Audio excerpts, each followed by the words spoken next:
Sa isang napakapopular na amusement park na tinaguriang Magical World ay makikita ang isang bata na excited sa lahat niyang nasasaksihan.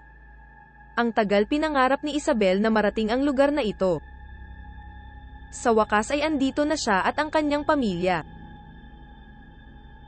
Isang partikular na bagay na nakapukaw ng kanyang paningin ay ang manikang Mickey Mouse. Ito ay maganda, malambot at masarap kayakap. Kinulit niya ang magulang upang bilhin ang mamahaling laruan na ito, na siya namang napagbigyan dahil si Isabel ay spoiled sa kanyang ama. Masayang bitbit ni Isabel si Mickey Mouse habang ini-enjoy ang iba't ibang atraksyon sa naturang amusement park. Subalit ang hindi nila alam, bagamat napaka-inosente ng manikang ito, si Mickey Mouse ay nagkakabuhay pagsapit ng dilim. Napansin ni Isabel na, sa ilang gabi niyang pagtulog, si Mickey Mouse ay nag-iiba ng lugar kung saan niya ito huling itinabi.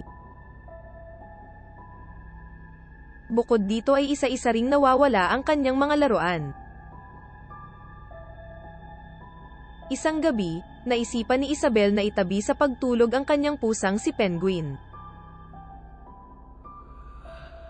At kagaya ng inaasahan, si Mickey Mouse ay nagkabuhay pagsapit ng dilim, dahan-daang lumalakad sa paligid ng kwarto upang maghanap ng makakain.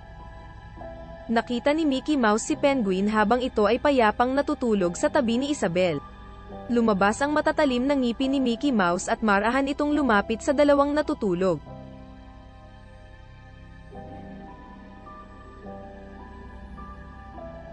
Mag-subscribe o e-follow ang B-Sides Production para sa mga susunod pang kabanata.